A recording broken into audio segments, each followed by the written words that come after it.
मराठा सेवा संघाच्या वतीने ठाण्यात जिजाऊ रथयात्रेचे जंगी स्वागत। मराठा सेवा संघ ही सार्वजनिक सामाजिक नोंदणीकृत संस्था असून युगपुरुष पुरुषोत्तम खेडेकर यांच्या मार्गदर्शनाने महाराष्ट्रात गेल्या 35 वर्षापासून समाज प्रबोधनाचे व समाजसेवेचे कार्य अखंड सुरू आहे। समाजाच्या हितासाठी संघटनेत 33 कक्ष स्थापन करून संतांचे व महापुरुषांचे मानवतेचे विचार प्रबोधनातून दिले जातात। शेतकऱ्यांचे, कष्टकऱ्यांचे आणि तरुणांचे मूलभूत प्रश्न, हक्क आणि अधिकार यांची जनजागृती करण्यासाठी जिजाऊ रथयात्रा शाश्वत मानवतेच्या विचारांचा रथ घेऊन ठाण्यात दाखल झाले होते। 18 मार्चला या रथ यात्रेचा शुभारंभ झाला। छत्रपती संभाजीनगर येथून या रथयात्रेचा शुभारंभ करण्यात आला असून 1 मेला रथयात्रेचा समारोप करण्यात येणार आहे। तत्पूर्वी ही रथयात्रा कळवा परिसरामध्ये दाखल झाली। छत्रपतींना घडवणाऱ्या राजमाता राष्ट्रमाता माँसाहेब जिजाऊ यांच्या प्रेरणादायी विचारांची ही जिजाऊ रथयात्रा आहे। यावेळी मराठा सेवा संघाचे ठाणे जिल्हा अध्यक्ष शिवश्री योगेश पाटील, मराठा सेवा संघाचे कोकण विभाग सचिव मंगेश आवळे, संभाजी ब्रिगेडचे ठाणे जिल्हा अध्यक्ष चंद्रशेखर पवार, मराठा सेवा संघाचे ठाणे शहर अध्यक्ष शिवश्री संतोष मोरे, शिवश्री रमेश चौधरी व इतर मान्यवर यावेळी उपस्थित होते। जिजाऊ रथयात्रा कळवा परिसरातून नवी मुंबईकडे रवाना झाली। राष्ट्र उभारणीच्या कार्यात बंधुभाव जपत आपल्या ऐक्याचा जागर घालण्यासाठी मराठा सेवा संघाच्या माध्यमातून जिजाऊ रथयात्रा अंतर्गत मराठा जोडा अभियान आयोजित केला आहे। रथयात्रेत मराठा बहुजन समाजातील अनेक पदाधिकारी सहभागी झाले होते। सर्वांना जय जिजाऊ।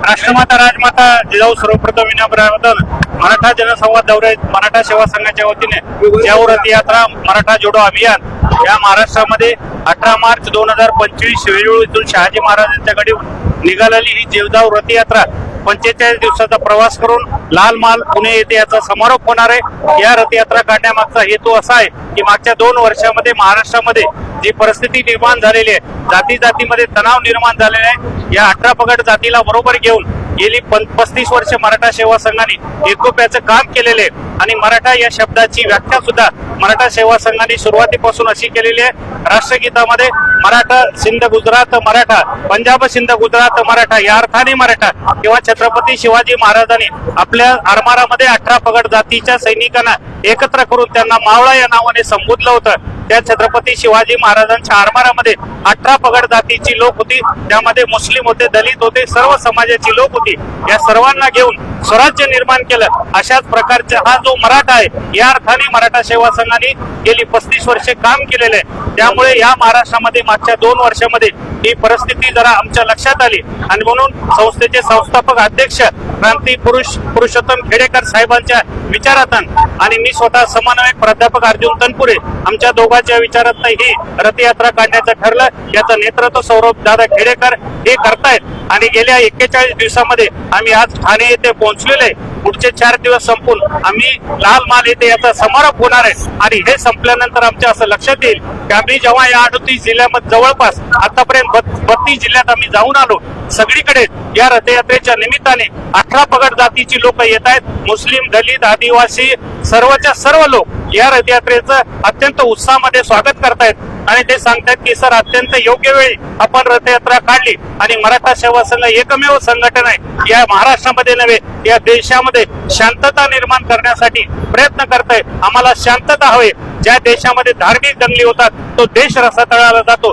त्यामुळे हा भारत आणि हा महाराष्ट्र दंगलमुक्त करण्यासाठी आम्ही काढलेली ही रथयात्रा आज ठाणे येथे पोहोचलेली आणि पुढे 4 दिवसामध्ये अशाच प्रकारचा उत्स्फूर्त प्रतिसाद पूर्ण महाराष्ट्रामध्ये 18 पगड जातीच्या लोकांकडून मिळतोय। त्यामुळे शिव, फुले, शाहू, आंबेडकर, बुद्ध या सगळ्यांच्या विचारावर चालणारं हे संघटन केवळ महाराष्ट्रात नाही, महाराष्ट्र सोडून 33 राज्यामध्ये आणि 7 समुद्रापलीकडे 67 देशामध्ये मराठा सेवा संघाचं काम आहे। न्यूयॉर्क मध्ये छत्रपती शिवाजी फाउंडेशन या नावाने युगपुरुष पुरुषोत्तम खेडेकर साहेबांचे चिरंजीव स्वप्नील खेडेकर या नावाने तिथे संघटन चालवतात। या महाराष्ट्रातनं आणि या भारतातनं जे काही 18 पगड जातीची मुलं न्यूयॉर्क मध्ये, अमेरिकेमध्ये आणि बाहेर देशात जातात, त्यांना एकत्र करून महापुरुषांच्या जयंत्या मयंत्या असतील, मग बाबासाहेबांची जयंती असेल, शिवाजी महाराजांची जयंती असेल, जिजाऊची असेल, सावित्रीची असेल, महात्मा फुलेंची असेल, या सर्व महापुरुषांच्या जयंत्या सुद्धा आम्ही साता समुद्रापलीकडे नेण्याचं काम मराठा सेवा संघाने केलेलं आहे। आणि म्हणून आम्हाला निश्चित विश्वास आहे की या रथयात्रेनंतर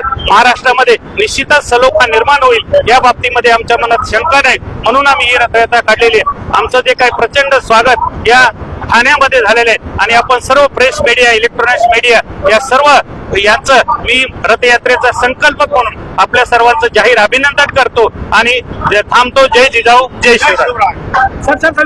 Yes. मीडियांना आम्ही सांगितलं होतं त्या पद्धतीप्रमाणे आज खूप जल्लोषामध्ये, खूप उत्साहामध्ये ठाणेकरांनी गोरबंद रस्त्यावरून येताना इथपर्यंत आतापर्यंत आम्हाला थांबत प्रत्येक ठिकाणी आमचं जिजाऊ रथयात्रेचं स्वागत केलेलं आहे। ही जी रथयात्रा आहे हा नुसता जिजाऊचा रथ नाही, तर हा समतेचा रथ आहे, हा न्यायाचा रथ आहे आणि हा पुस्तक दानाचा पण सुद्धा रथ आहे। या दानातून आज आम्ही सर्वांना हे सांगू इच्छितो की ही जी समतेचा जो हा संदेश देताना प्रत्येक माऊली, आया, बहिणी या सुरक्षित राहायला पाहिजे, त्यांना न्यायदान मिळालं पाहिजे, त्याचबरोबर त्यांना एक प्रकारचा कौटुंबिक माहोल मिळाला पाहिजे आणि हे सगळं करण्यासाठीच ही जिजाऊ रथयात्रा आम्ही केलेली आहे। आताच आमचे समन्वयक तनपुरे साहेबांनी सांगितलं की हे सगळं करत असताना जिजाऊंच्या रथाची महती पूर्ण देशामध्ये कशी पसरेल आणि जेणेकरून या राज्यामध्ये नव्हे तर या देशामध्ये एकोपा कसा निर्माण होईल हेच करायचं आहे। आज सशस्त्र भारत जर घडवायचा असेल तर सशस्त्र क्रांती घडली पाहिजे आणि हे क्रांतीची बीज हे या महाराष्ट्रातनं प्रत्येक वेळेला फेकलेली आहेत आणि ती दगडावर फेकल्यावरती सुद्धा त्याचे भाले तयार होतात। त्यामुळे ही महाराष्ट्राची जी भूमी आहे ही प्रामुख्याने ही लढवय्यांची भूमी आहे आणि ही क्रांतीची भूमी आहे। या क्रांतीच्या भूमीला आणि ह्या आमच्या जिजाऊच्या रथयात्रेला माझा साष्टांग नमन आहे।